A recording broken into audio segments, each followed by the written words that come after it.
Par le prophète, je n'ai pas envie de rester cigogne. Tâche de te souvenir de ce maudit mot. Je ne peux plus le retrouver.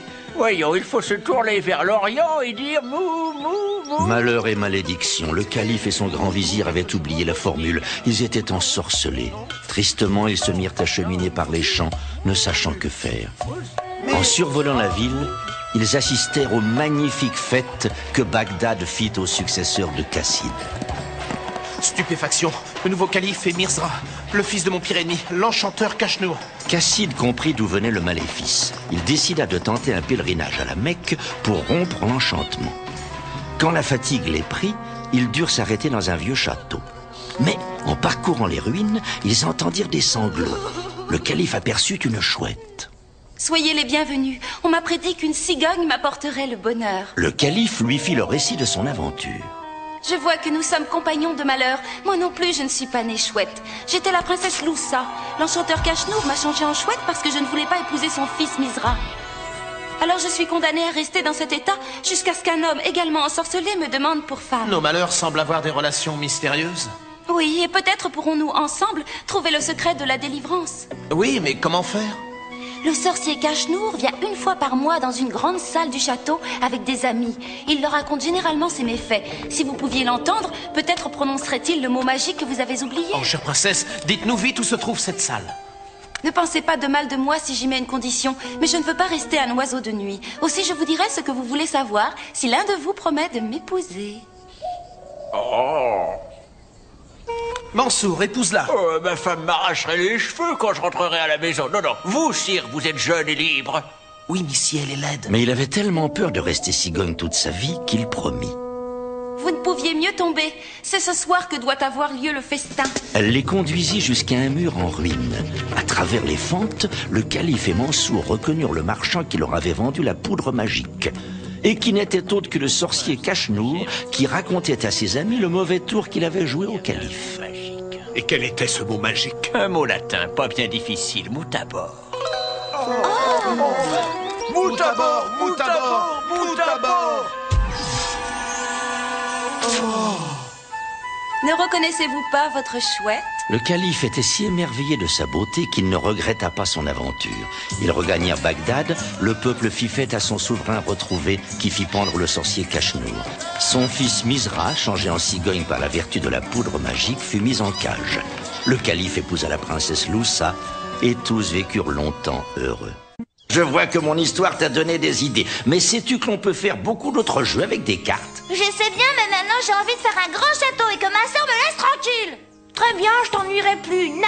Oh, les filles. Oh, tout est à recommencer. C'est comme si un géant avait marché sur notre maison. Tu crois vraiment que ça peut arriver? Mais non. Mais si, parfois j'entends au loin le pas lourd d'un ogre ou d'un géant. Mais non, ça existe que dans les histoires. Ça peut exister quand même. Père Castor, est-ce que t'as déjà vu des géants très très grands qui peuvent écraser les maisons? Oui, dans les vieilles légendes que l'on se raconte depuis des siècles. Bah tu vois que ça existe pas les géants. On parle toujours de géants qui auraient aujourd'hui disparu. Ah bon? Alors j'avais un petit peu raison. Si tu veux. Et si tu nous racontais une de ces histoires de géants, Père Castor? Les nains et le géant. Ce matin-là, le nain Petit-Tout se mit en route. Il voulait demander au géant qui habite la montagne de réparer la meule de son moulin. Après bien des recherches, il trouva un gant si grand qu'il aurait pu en faire sa maison. Le gaillard ne doit pas être bien loin. Enfin, il le trouva endormi dans une vallée. Ça doit pas être facile de le réveiller. Il prit la plus grosse des pierres qu'il put porter et frappa de toutes ses forces sur son nez. Encore un sale moustique. Et le géant se rendormit aussitôt. Il faut que je lui chatouille le nez, mais une plume n'y suffirait pas. Il coupa une branche et la lui enfourna dans les narines. On se réveillerait à moi. Il éternua si fort que Petit-Tout fut projeté dans un arbre. Oh là l'ami, que cherches-tu là-haut? Des nids d'oiseaux? Il étendit le bras et cueillit le nain. Tu as une bien vilaine façon d'éternuer. Il ne doit pas faire bon de t'approcher quand tu as un rhume de cerveau. Oh non, quand ça m'arrive, on peut compter les oiseaux morts par centaines. Mais dis-moi un peu ce qui t'amène. Je vais te demander un service. Mon moulin ne marche plus, la meule est cassée. Est-ce que tu voudrais aller me chercher une pierre, la tailler, faire un trou dedans et la mettre en place? Soit, mais je trouve que tu me déranges bien souvent. Autrefois, il y avait plus de géants et moins de nains. Et ils n'auraient pas osé nous chatouiller le nez même avec une fleur. C'était le bon vieux temps, enfin. Connais-tu l'endroit où il y a des pierres meulières? Le géant mit le nain dans la poche de son gilet et fila comme le vent. Arrivé à la carrière, il détacha un gros bloc de pierre, l'arrondit avec son couteau. Puis, il plaça le bloc sur son pouce et le fit tourner si vite qu'en moins d'une minute, son pouce avait traversé la pierre dure. Ça, c'est du bon travail. Gros bêta, tu ne vois pas que le trou est 3 fois trop grand? Le pivot y tournerait à vide. Oui, tu as raison, je n'avais pas pensé à cela. Recommence. Le géant prit un autre bloc et refit l'opération avec son petit doigt. Et maintenant, courons à la maison, car le boulanger attend la farine du moulin pour faire son pain. Le géant remit le nain dans sa poche et la meule à son doigt comme une bague. Ouais, mon petit! Quoi? En arrivant, regarde bien où tu poses les pieds, sinon tu aplatiras tout le village comme une crêpe. Je marcherai sur les pointes. Le géant fit très attention et déposa Petit-Tout près de son moulin et la meule sur son pivot. Petit-Tout alla ouvrir les vannes, l'eau coula, la roue tourna, la meule suivit en ronronnant. Ça tourne très rond. Merci 1000 fois, mon ami. Qu'est-ce que je pourrais faire pour te récompenser? Je n'ai jamais mangé de pain de ma vie et je voudrais en goûter ne fût-ce qu'une seule fois. Mais il faut qu'il soit grand. Tu l'auras si tu attends. Le géant s'accroupit sur la grande place avec beaucoup de précautions pour ne pas faire écrouler les maisons alentour. Le meunier courut chez le boulanger. Je vois bien que mon fournil est trop petit pour un monstre pareil. J'ai une idée. Je te suis. À 2 pas du village, il y avait un grand creux dans le roc qu'on appelait la marmite des géants. Oui, ce serait bien, on pourrait le chauffer et cuire le pain dedans. Seulement, il faut que tout le village nous aide. On commença par rouler des brouettées de braise, mais il n'y en avait pas assez. Il fallut brûler 10 douzaines de fagots de sapin et transporter toute la farine sur une plateforme voisine. Le boulanger ajouta 2 sacs de gros sel et 3 de cendres fines pour la levure. Et maintenant des pelles. Qu'une partie d'entre vous fasse la chaîne jusqu'à la rivière pour monter les seaux d'eau pendant que les autres remueront la pâte. Les nains se mirent à pétrir à cœur joie. Quand la marmite de géant fut chaude à point, le boulanger et ses aides en retirèrent la braise. Puis, ils y jetèrent la pâte par pelletées. Il nous faut un couvercle.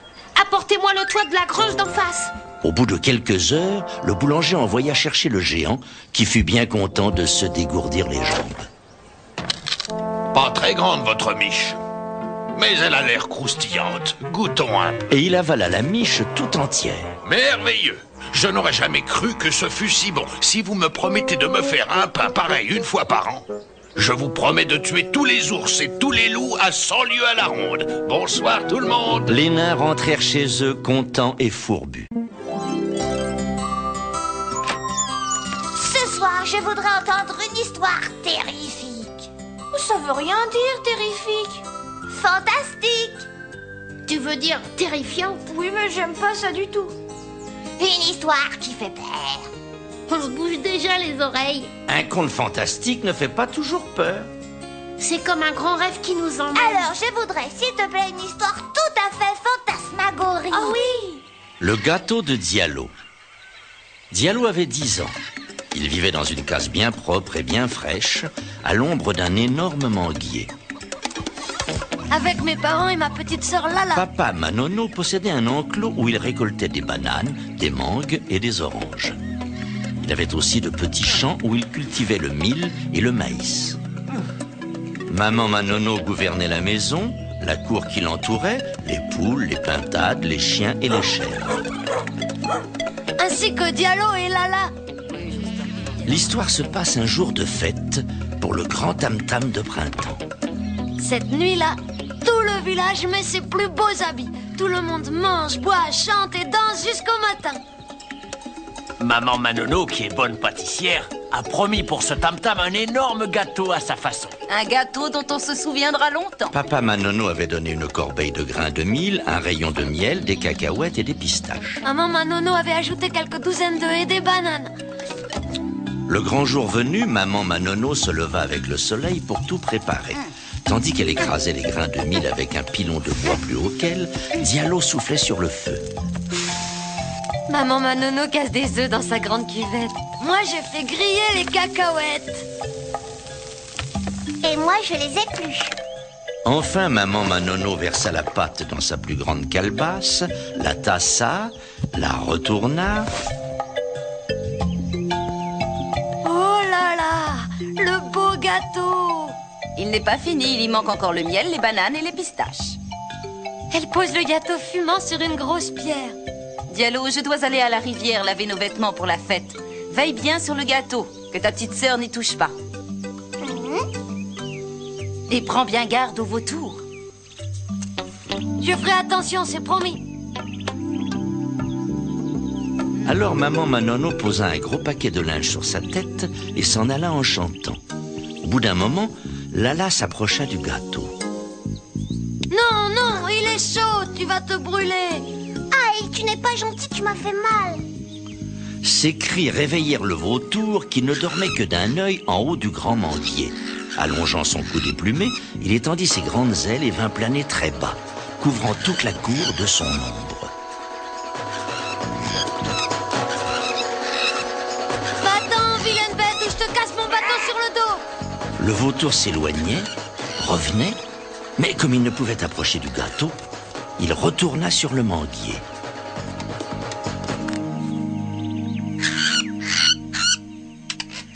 Je sais comment l'avoir, ce gâteau. Comment feras-tu? C'est facile. Je me cache derrière la case, j'appelle au secours en imitant la voix de Maman Manono. Tout le monde partira vers la rivière et toi, tu voleras le gâteau. Bravo, allons-y. Et le perroquet alla se cacher derrière la case. Au secours, Diallo. Au secours, le crocodile veut manger ta mère. Diallo, Lala et tous les voisins coururent à la rivière. Maman, courage, on arrive. Maman Manono rinçait son linge en le piétinant sur une pierre plate et nul crocodile n'était en vue. Les voisins surpris rirent d'abord de cette aventure quand soudain... Diallo, et le gâteau? Mais maman, je l'ai laissé là-bas, au village. Elle courut jusqu'à sa case suivie de tout le village. Le gâteau! Non, il a disparu. Maman Manono cria, pleura. Les voisins étaient désolés de voir son chagrin et bien ennuyés d'être privés d'un si merveilleux gâteau. Ils en dirent tant de bien que maman Manono, à demi consolée, finit par se calmer. On se souviendra encore longtemps de ce gâteau que personne n'a mangé. Personne? Pas tout à fait.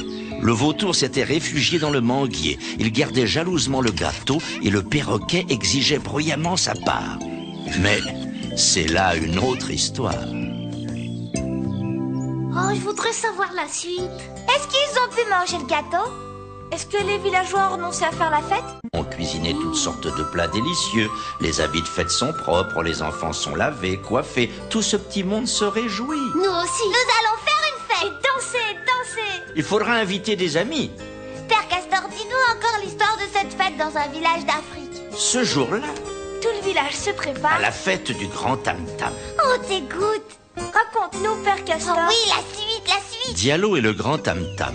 Maman Manono avait préparé pour la fête du grand tam-tam le plus beau des gâteaux. Elle l'avait confié à son fils Diallo, mais le vautour rapace, aidé du perroquet rusé, avait réussi à s'en emparer. Diallo, le gâteau. Oh non!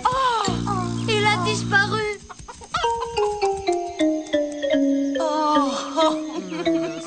Et tout le village s'était lamenté. On se souviendra longtemps de ce gâteau que personne n'a mangé. Le vautour s'était réfugié dans le manguier et avait déposé le gâteau sur une grosse branche. Il le surveillait d'un œil glouton. Il l'aurait bien mangé à lui tout seul, mais le perroquet exigeait bruyamment un partage. Les oiseaux et les singes discutaient. Chacun voulait donner son avis. Finalement, le plus vieux des singes fut pris pour juge. Les jeunes singes vont construire une grande balance à l'aide de branches et de lianes. Il s'assit cérémonieusement et dirigea les opérations. Il partagea ensuite le gâteau en deux. Celui de droite est plus lourd que l'autre. Il fait pencher la balance. Il en mangea un morceau pour rétablir l'équilibre. Maintenant, c'est celui-ci qui est trop lourd. Il l'allégea d'une bonne part. Il continua ainsi, tantôt à droite, tantôt à gauche. Le gâteau diminuait à vue d'œil. Le vautour et le perroquet n'osaient rien dire, car le public admirait bruyamment. Mes amis, la pesée est un art difficile. Si vous le permettez, pour prix de leur peine, je donnerai ce qui reste du gâteau à ceux de ma tribu qui ont construit cette ingénieuse balance. Ce fut la ruée. Singes et oiseaux se précipitèrent pour finir le gâteau. Le perroquet, furieux, jacassait de plus belle. Le vautour, affamé, alla reprendre sa place, immobile sur la plus haute branche du manguier. La nuit était venue. De grands feux s'allumèrent, la fête commençait. Les villageois avaient apporté des rôtis, des ragoûts, des boulettes de maïs. Des bananes, des mangues, des papayes. Et du vin de palme. Les musiciens, assis par terre, frappaient leurs tambours et leurs balafons. Tout le village dansait. Les vieux comme les jeunes, et même les tout petits enfants qui savaient à peine marcher. Seule la famille Manono est encore dans sa case. Maman Manono, qui s'était si bien préparée pour cette fête, n'osait plus s'y montrer. Sèche tes larmes et viens avec nous. Elle avait encore son pagne de tous les jours et regardait tristement les beaux habits de la famille épars autour d'elle. Maman Manono, j'entends le son du tam-tam. Alors le chagrin fut oublié. Toute la famille fit bientôt son entrée dans la clairière. Oh, ben les voilà. Ils sont venus, bravo. Les danseurs mimèrent l'aventure du gâteau. L'un imitait Diallo, l'autre le vautour. Maman Manono trouva cela si drôle qu'elle entra dans la danse pour jouer son propre rôle. Elle eut un succès magnifique. Diallo voudrait dire quelque chose. Je voudrais bien retrouver mes voleurs, est-ce possible? Le silence se fit. Le sorcier qui menait le tam-tam prit la parole. J'en ai le pouvoir. Écoute et regarde. Il frappa en cadence le grand tambour dont la voix grave traverse toute la contrée. Le vautour, le perroquet et les singes endormis dans les branches commencèrent à se balancer, les yeux fermés. Le son grandissant, la musique les arracha de l'arbre et les entraîna toujours dansant jusqu'à la clairière. Diallo, je te livre tes voleurs. Tu peux choisir la punition. Je les condamne à danser toute la nuit. Le tam-tam reprit de plus belle. Ce fut le plus étonnant ballet qu'on vit jamais dans un tam-tam. Le matin venu, le vautour et ses complices dansaient encore, à bout de force, couverts de poussière, ridicules. Alors le sorcier arrêta le tam-tam et les laissa s'enfuir sous les moqueries des derniers danseurs.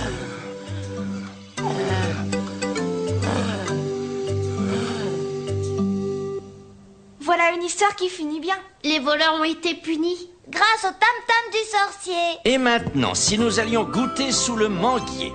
Père Castor, est-ce que les insectes font des provisions? On dit que la cigale chante tout l'été sans penser que l'automne viendra. C'est vrai. La plupart des insectes ne se soucient pas du lendemain. On raconte aussi que les fourmis font toutes sortes de provisions dans leur maison, mais qu'elles les gardent jalousement pour elles. Ah, je vois que vous connaissez la cigale et la fourmi. Oui. Mais je vais vous raconter une autre histoire de cigale et de fourmi. Il y en a une autre? Fourmiguette.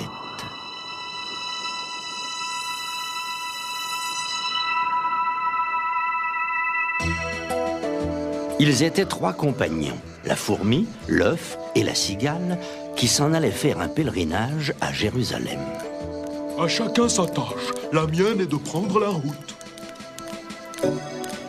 En chemin, je pourvois à la nourriture. Moi, pour le plaisir de tous, je chante. Au départ, le chemin était plat, le soleil resplendissait, les fleurs embaumaient. Il fera chaud, nous irons tout plan-plan. Il fera chaud, nous aurons du soleil. Il fera beau, nous aurons de quoi manger. Les merles, les grillons, les habitants de la garrigue voulaient les retenir.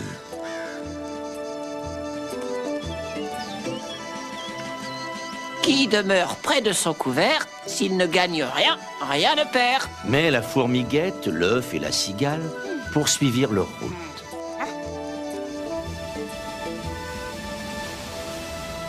En traversant la montagne, ils perdirent leur joie. À la montée, l'œuf se brisa. À la descente, un nuage recouvrit le soleil. Je ne vais pas plus loin, j'ai trop peur du froid. La pauvre fourmiguette se trouva donc seulette pour achever son pèlerinage à Jérusalem.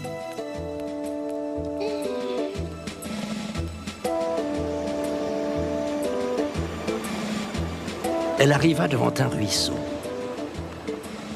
Ouh, cette eau est glacée. Il me faut pourtant traverser. L'eau gelait, et la bestiole se prit la jambe dans la glace. Oui, ouh, oh, glace, glace, que tu es forte de broyer la gambette de la pauvre fourmiguette qui s'en allait faire un pèlerinage à Jérusalem. Le soleil est bien plus fort que moi puisqu'il peut me faire fondre. Oh, soleil, soleil, que tu es fort de fondre la glace. Et toi, glace, de broyer la gambette de la pauvre fourmiguette qui s'en allait faire un pèlerinage à Jérusalem. Le nuage est bien plus fort que moi, puisqu'il me cache. Oh, nuage, nuage, que tu es fort de cacher le soleil. Toi, soleil, de fondre la glace. Et toi, glace, de broyer la gambette de la pauvre fourmiguette qui s'en allait faire un pèlerinage à Jérusalem.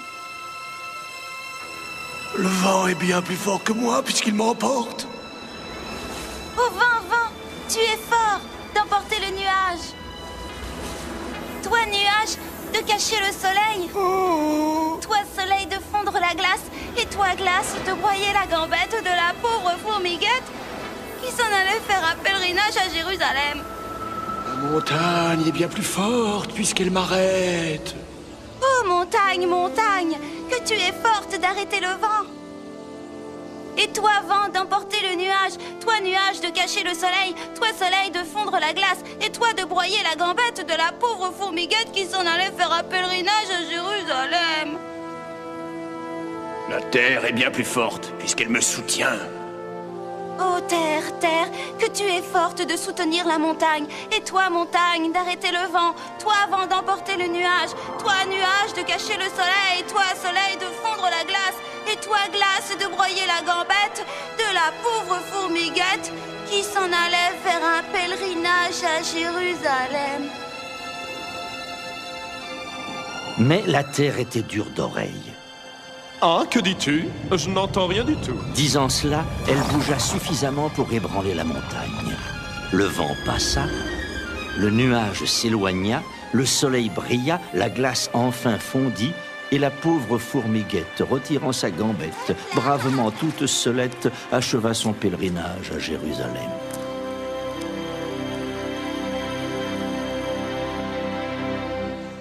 Voilà une fourmi qui avait le goût de l'aventure. Toute seulette, bien loin de sa fourmilière. Partie pour un long voyage. Peut-être qu'elle va envoyer des cartes postales. Des toutes petites cartes de fourmis. Des fois, je rêve que je rencontre un prince charmant. Et moi, je voudrais devenir le vrai prince charmant. Je t'imagine avec toute la panoplie, une longue épée et un grand chapeau à plumes. Tu serais complètement ridicule. Ah ben, si vous me trouvez ridicule, eh ben, je vous pourfends un coup d'épée. Allons, en voilà de drôles d'idées pour un prince charmant. Connaissez-vous le chat botté? Lui aussi voulait devenir un prince. Avoir un chapeau à plumes. Et de grandes bottes. Le chat botté. Un meunier ne laissa à 3 fils qu'il avait que son moulin, son âne et son chat. L'aîné eut le moulin, le second eut l'âne, et le cadet n'eut que le chat. Oh, pauvre de moi. Lorsque j'aurai mangé mon chat, il faudra bien que je meure de faim. Ne vous affligez point, mon maître.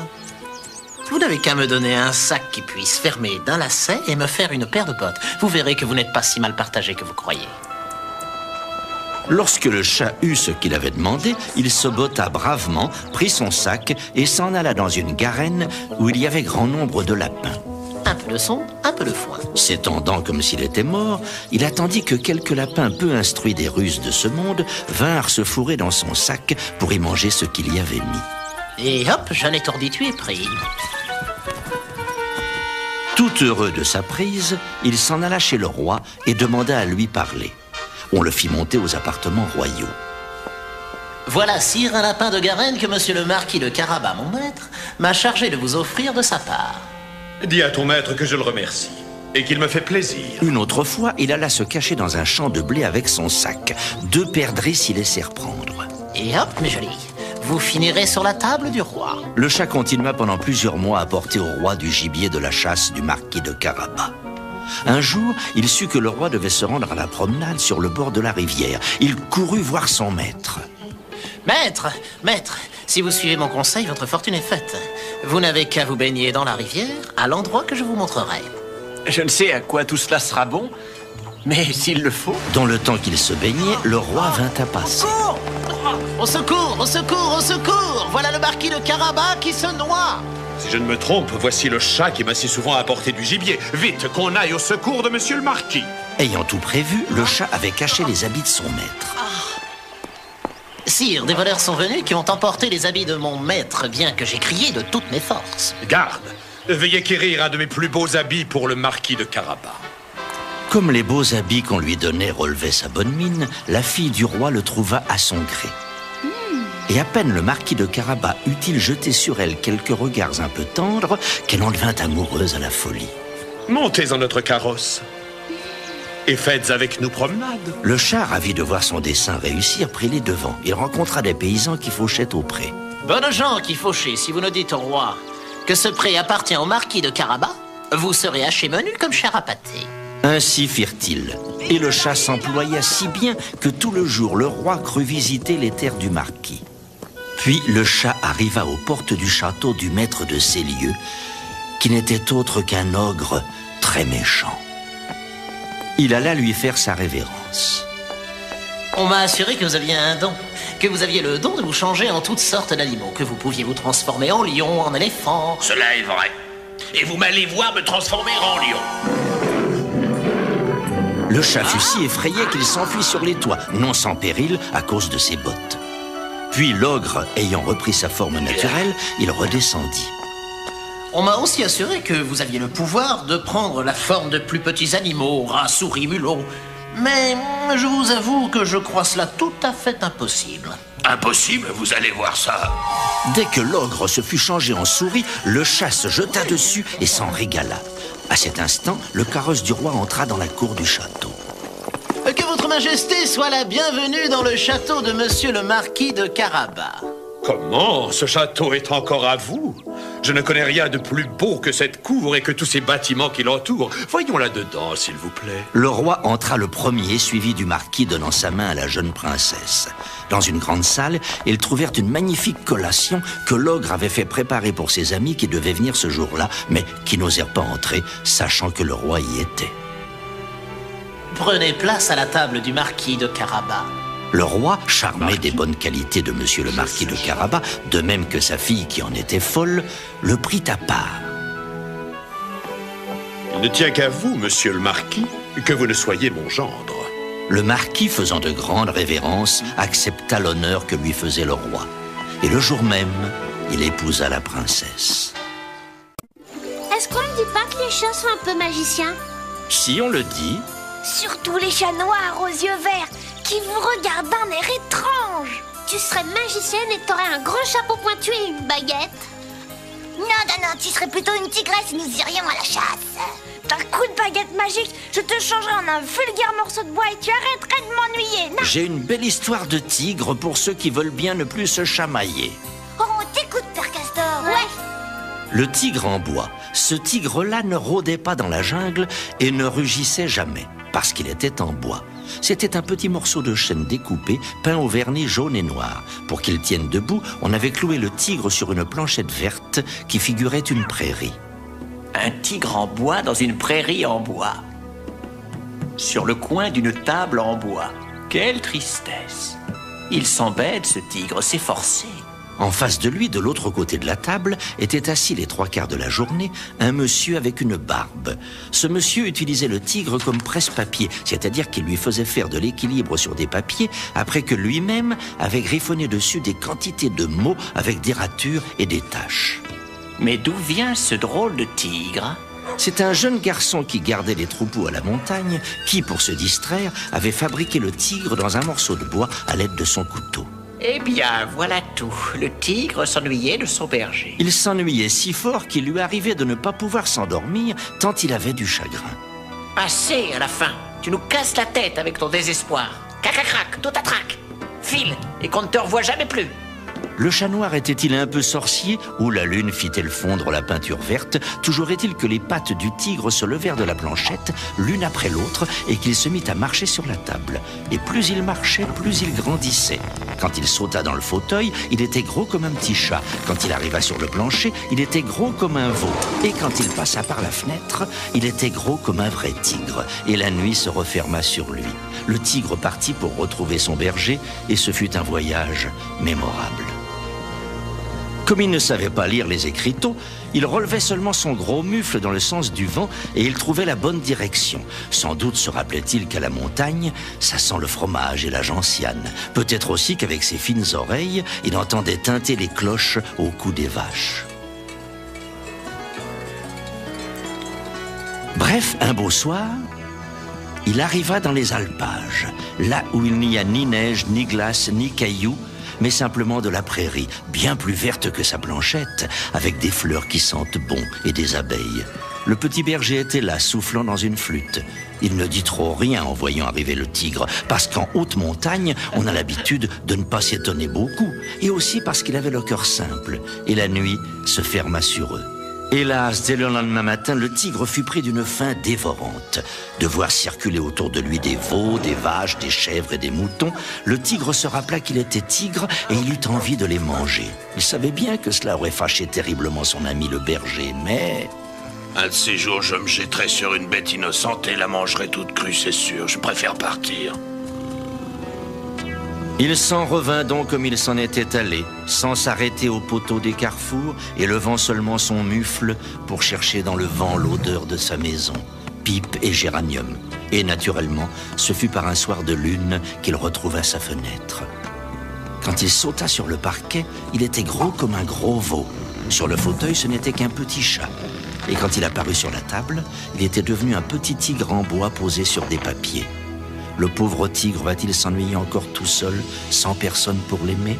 Non, le soir où le tigre est revenu, le monsieur a reniflé d'abord dans sa barbe, puis il a regardé la lune d'un drôle d'air, et aussi son fidèle chat noir, assis sur une chaise.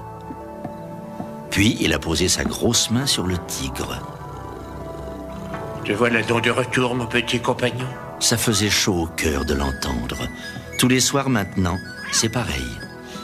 Des petits mots, une caresse, et tout le monde va se coucher content. Il faut si peu de choses pour rendre heureux un pauvre petit tigre en bois. Il est redevenu un petit tigre en bois. Mais il se sent plus tout seul. C'est grâce au chat qui est un petit peu magicien ou bien grâce à la lune? Il ne faut pas oublier le vieux monsieur. Que fait ce vieux monsieur? Il passe son temps à scribouiller. C'est un écrivain. Je crois bien qu'il écrit des histoires pour les enfants. Alors, ça doit être un vieux monsieur très gentil, comme ton père Castor. Hein? Oh, oui, toi, Hop là! Et vous venez jouer avec moi? Pas maintenant, je lis. Moi non plus, ma poupée veut pas venir avec toi. Oh, mais si, elle veut venir, je suis sûre. Il a pris ma poupée! Tu vas lui faire mal! Quel vacarme! Calmez-vous un peu! Il a volé sa poupée! Oh, sa robe est toute déchirée! Venez vous asseoir. Je vais vous raconter une histoire. Tricotti tricota. La mère Tricotti avait bien du mal avec ses enfants. C'étaient 12 garçons remuants, espiègles, insupportables.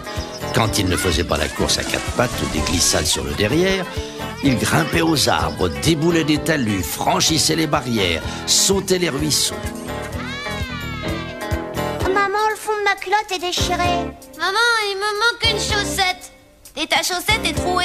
Et toi, tes coudes, ils sont percés. La mère Tricotti giflait l'un, tirait les oreilles de l'autre et envoyait se coucher les garçons. Misérable. Je ne veux plus vous voir. Comment vais-je vous habiller demain? Je n'ai plus que des moitiés de chaussettes, des moitiés de culottes et de tricots à vous mettre, car vous avez laissé l'autre moitié aux ronces et aux cailloux. Et la mère Tricotti levait les yeux au ciel, ou plutôt au plafond, où une douzaine d'araignées se balançaient. Ces vauriens ne me laisseront même pas le temps de faire mon ménage. Voyez toutes ces araignées, elles filent tranquillement leur toile, tandis que je raccommode. Patience, mes belles, je vous dénicherai avec mon balai dès que les garçons seront sages. Mère Tricotti, vous feriez mieux de nous demander notre aide. Ah, si vous saviez travailler comme nous. Tenez, nous allons vous faire cadeau d'une petite fille. Et nous serons ses marraines. Nous l'appellerons Tricota. La mère Tricotti se demanda si elle ne rêvait pas lorsqu'elle aperçut une petite fille à l'air sérieux qui travaillait le plus vite qu'elle pouvait. Elle tenait 2 grandes aiguilles et tricotait une pelote de laine grosse comme une citrouille. Quelle étonnante ouvrière tu es, Tricota. Cela fait à peine une demi-heure que tu travailles et tu as déjà fait une chaussette presque entière. Taisez-vous donc un peu, ma mère Tricotti, s'il vous plaît. J'arrive aux diminutions du talon et si vous me donnez des distractions, je vais me tromper. La chaussette terminée tomba à terre. Sans même la regarder, Tricota reprit le bout de la laine et remit bien vite de nouvelles mailles sur son aiguille. Quelle merveille! Pas une erreur, pas une maille lâchée. Oh, c'est heureux. Taisez-vous un peu, sinon je n'aurai jamais terminé les 12 paires de chaussettes que j'ai à faire. Mon Dieu! 12 paires, pauvre petite. Mère Tricotti, vous feriez mieux d'aller dormir, je serai beaucoup plus tranquille. Et puis, il faut vous lever au petit jour. Vous irez avec mes frères tondre les moutons et couper le champ. Et vous ferez de la laine et du fil, car ma pelote diminue à vue d'œil.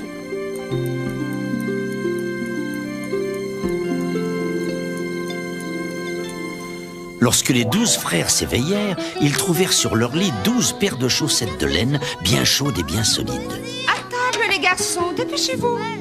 Si vous voulez chacun un tricot pour ce soir, vite, à l'ouvrage, car je n'ai presque plus de laine. Les garçons coururent au champ avec leurs grands ciseaux, et la laine tombait comme de la neige autour des moutons. Il fallut la laver, la sécher, la peigner, la filer. Il est midi. Tricota va terminer sa pelote. Heureusement, les 12 garçons arrivèrent tous souriants, un gros écheveau de laine blanche sur leurs bras. À présent, mes bons garçons, allez couper le chanvre, car cela me gêne lorsque vous restez là sans rien faire. Fini les escalades et les batailles. Plus de trous, plus de taches, plus de déchirures. Il faut pas que Tricota manque de fil. Et je n'ai presque plus rien à faire. La mère Tricotti prendrait bien son balai pour enlever les toiles d'araignée, mais elle n'ose pas.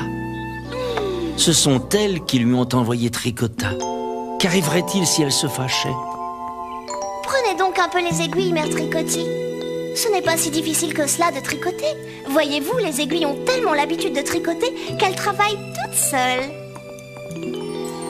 Tu as raison.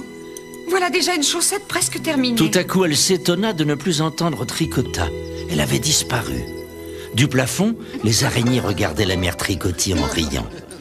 Mais celle-ci était trop pressée pour perdre son temps à les observer. Les enfants, cela grandit si vite. Il faut toujours allonger chaussettes et tricots. Est-ce que tu sais tricoter, Père Castor? Est-ce que tu sais coudre, raccommoder? Est-ce que tu pourrais réparer la robe de la poupée? Bien sûr, mais nous allons le faire ensemble, ce sera plus amusant. Un dé à coudre, des ciseaux, une boîte à boutons. J'ai trouvé des boucles de salopette. Arrêtez! Vous mettez tous en dessus-dessous. Si on te regarde coudre, tu pourras en même temps nous raconter une histoire. Bon, écoutez. Charlotte. Charlotte a fait une énorme bêtise, une bêtise vraiment énorme. Si énorme qu'elle ne peut même pas dire ce qu'elle a fait. Et Charlotte a reçu une énorme fessée. Ça suffit, j'en ai assez des fessées. Puisque c'est comme ça, je m'en vais chez la mère Citrouille et on verra ce qu'on verra. La mère Citrouille habite dans un trou de rocher avec un chat de mauvaise humeur et un corbeau qui dit des gros mots. Dans son bouillon qui gargouille, elle ajoute des petits trucs de temps en temps. Un poil de navet, du pipi de grenouille, puis un paquet de nouilles, encore quelques toiles d'araignée, un peu de sucre, un peu de sel. Voilà qui guérira le père scrogneux de sa mauvaise humeur. La mère Citrouille est ravie et crache sur son chat qui n'aime pas ça. Tiens! Mais c'est une petite fille, sa perlipopette. Qu'est-ce que tu veux, petite horreur? Eh bien, mère Citrouille, voilà. C'est ma mère. Elle m'embête et elle me donne toujours des fessées. Pouvez-vous m'aider? Je vois. Assieds-toi. Je m'en vais lui préparer un bon petit remède à ma façon. D'abord, la mère Citrouille pèle une carotte géante qu'elle met dans son râpeur géant. Et un paquet d'orties mouillées. De la poudre de saperlipopette. Passe-moi le vinaigre, petite horreur.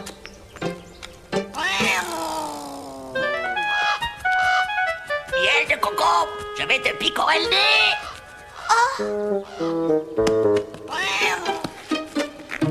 La mère Citrouille ajoute encore un gros pot de cirage noir. Ça ne sent pas très bon. Tiens, voilà, petite horreur. Donne ça à sucer à ta mère et tout ira mieux entre vous. Ça fait 12 billes et une agate. C'est un peu cher. Ne te plains pas du prix, c'est un truc extraordinaire que je te donne là. Tu verras.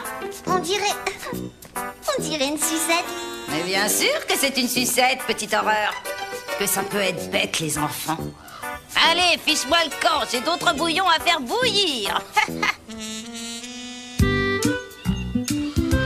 En chemin, elle rencontre... Tiens, voilà Gemini le poney. Elle le caresse. Et au passage, il flanque un grand coup de langue à sa sucette. Oh, ça alors! Voici qu'entre les oreilles de Gemini, il vient de pousser une grande corne du plus étrange effet. Au revoir, Gemini. J'espère que l'effet de la sucette ne durera pas trop longtemps. Au détour du chemin, Castagnette, Maminette, qu'ils sont jolis tes petits. tandis que Charlotte câline la petite chatte, les chatons lèchent la sucette, évidemment. Et voilà les petits chats qui se couvrent de plumes. Ils leur poussent des ailes et ils s'envolent comme ça, vroom. Oh, mes enfants! Lèche vite, tu les rejoindras. En effet, Castagnette s'envole, assez maladroitement d'ailleurs. Je trouve que cette sucette a des effets bien curieux. Et qu'est-ce que ça donnerait dans la mare? Les nénuphars se gonflent brusquement et s'envolent en grosses bulles blanchâtres. La grenouille se couvre de pastilles roses et se met à braire comme un âne. Eh bien, je ne m'attendais pas du tout à ça. Maintenant, il faut rentrer. Lorsque Charlotte retire la sucette de la mare, il ne reste que le bâton. Tout le reste a fondu. Tant pis pour la sucette. De toute façon, c'était une punition un peu trop grosse pour une fessée pas si grosse que ça. Pauvre maman, elle aurait pu se couvrir de plumes et s'envoler ou bien faire i-en, ou encore avoir une grosse corne sur le front. Tu rentres bien tard, Charlotte. J'espère que tu n'as pas pris froid. Charlotte, embarrassée, tient toujours le bâton dans sa main. Et voici que le bâton se met à grandir, grandir, et se transforme en une fleur, comme on n'en voit presque jamais, tellement elle est belle. Cette fleur est extraordinaire. Je vais la mettre dans mon grand vase en porcelaine. Et depuis ce jour-là, tout va bien entre Charlotte et sa maman. Quant à la mère Citrouille, qui est toujours au courant de tout, elle rigole doucement en tournant son bouillon. Je voudrais bien rencontrer la mère Citrouille. C'est une gentille sorcière. Je suis sûre qu'elle pourrait faire quelque chose pour nous. Et quoi donc? Un bouillon magique pour apprendre à coudre, bien sûr. Mais ce n'est pas si difficile, regardez-moi bien. Tu vois? Oh oui, Père Castor, montre-nous.